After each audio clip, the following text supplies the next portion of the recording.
सध्या आताच कालच्या महानगरपालिकेच्या राज्यात सगळीकडं निकाल आले आणि त्या निकालाच्या अनुषंगानं आपण महायुतीसोबत गेले 2 टर्म आपण महायुतीसोबत आहोत। त्यावेळेला भाजपला घवघवीत यश मिळाल्याबद्दल भाजपचं प्रथमतः मी देवेंद्र फडणवीस साहेब, आठवले साहेबांचं आणि पालकमंत्री आमचे सांगली जिल्ह्याचे चंद्रकांत दादा पाटील व सर्व टीमचं मी प्रथमतः मी त्यांचं हार्दिक अभिनंदन करतो। आणि आता कालपासून जिल्हा परिषद पंचायत समितीचं बिगुल वाजलेलं आहे। कालपासून अर्ज भरायला सुरुवात झालेली आहे आणि आज उद्या 2 दिवस भाजपच्या मुलाखती चालू आहेत आणि RPI हा घटक भाजप संघ युती करून महायुती म्हणून झालेला आहे।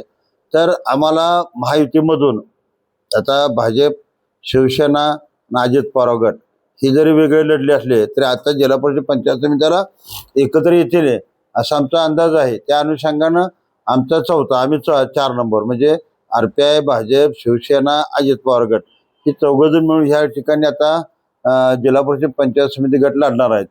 आम्ही ह्या ठिकाणचे पालकमंत्री किंवा प्रत्येक विधानसभा मतदारसंघाच्या भाजपचे आमदार, शिवसेनेचे आमदार यांना आपण असं म्हटलंय की आमच्या जे अनुसूचित जातीमध्ये जिल्ह्यामध्ये 7 सीटा जिल्हा परिषदेच्या आहेत आणि 8 सीटा आम्हाला पंचायत समितीच्या किमान ह्या मिळाव्या अशी आमची भूमिका आहे।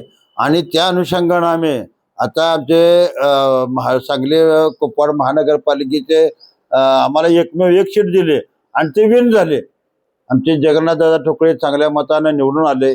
त्यांनी जगन्नाथ ठोकळे सुद्धा मी अभिनंदन करतो। त्यामध्ये मिरजमध्ये आमचे विवेक अप्पा कांबळे यांच्या पत्नी रेखाताई कांबळे ह्या पण चांगल्या पद्धतीने निवडून आले। या जिल्ह्यामध्ये त्यांचं पण आपण स्वागत करतो। एक अजित पवार गटामधून आले निवडून आणि एक भाजपमधून आले, त्यांचंही मनापासून स्वागत करतो, अभिनंदन करतो।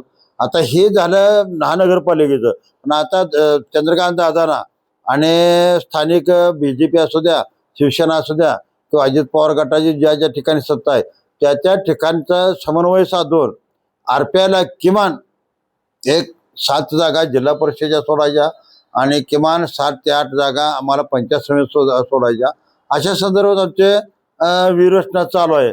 आम्ही आता ही आजची बैठक झाल्यानंतर आज आम्ही आढावा बैठक घेतलेली आहे। कोण लढणार आहे, कुठं लढणार आहे, किती आपली ताकद आहे, कुठं ताकद आहे, कुठं जोर द्यायला पाहिजे, कुठं समजा दिली नाही तर काय करायचं हा पण विषय आहे। आता आटपाडीमध्ये उदाहरण घ्यायचं झालं तर आता आटपाडी मीटिंग आहे। आटपाडीत एक विठलापूर गण आहे पंचायत समितीचा, तो आम्ही ठामपणे मांडलेला आहे की आमचं त्या ठिकाणी शरद वाघमारे उमेदवार म्हणून पंचायत समितीला एकमेव उमेदवार आमचा गेले 15-20 वर्ष झालं RPI चळवळीमध्ये काम करतो, त्यासाठी सीट मागितली आम्ही। आता हे नानासाहेब वाघमारे या ठिकाणी आले आहेत कवठेमंकाळून, त्या ठिकाणी तिथं जिल्हा परिषदेच्या 2 सीटा आहेत आणि पंचायत समिती सीट आहे।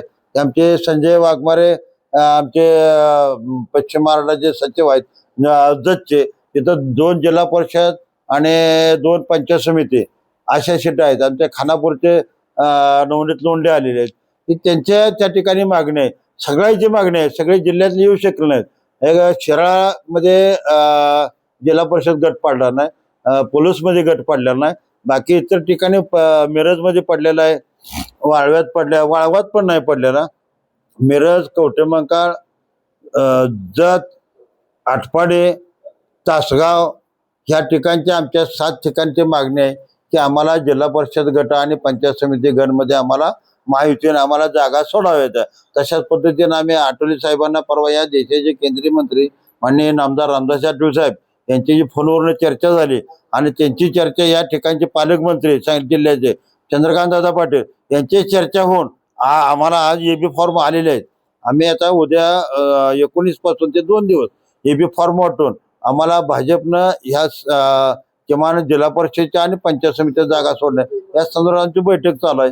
आणि आम्ही चंद्रकांत दादांना आमची ह्या तुमच्या माध्यमातून विनंती करतो की आम्हाला या ठिकाणी मान सन्मानाच्या दृष्टीनं आम्हाला योग्य ते सन्मान देऊन तुम्ही आपल्या जागा सोडण्यात याव्या अशी या ठिकाणी विनंती करतो। आणि त्या संदर्भातच आमचे वरिष्ठ नेत्यांना आपण बोलवून या ठिकाणी आपलं म्हणणं मांडण्याचा अधिकार आहे आणि या ठिकाणी आम्ही बोलवलेलं आहे. त्यामुळं मी विनंती करतो दादांना आणि या ठिकाणच्या सर्व आमदारांना युतीच्या की रिपब्लिकन पक्षाला सन्मानानं जागा सोडण्यात यावा एवढीच या ठिकाणी आपण विनंती करून माझे 2 शब्द संपवतो. जय भीम.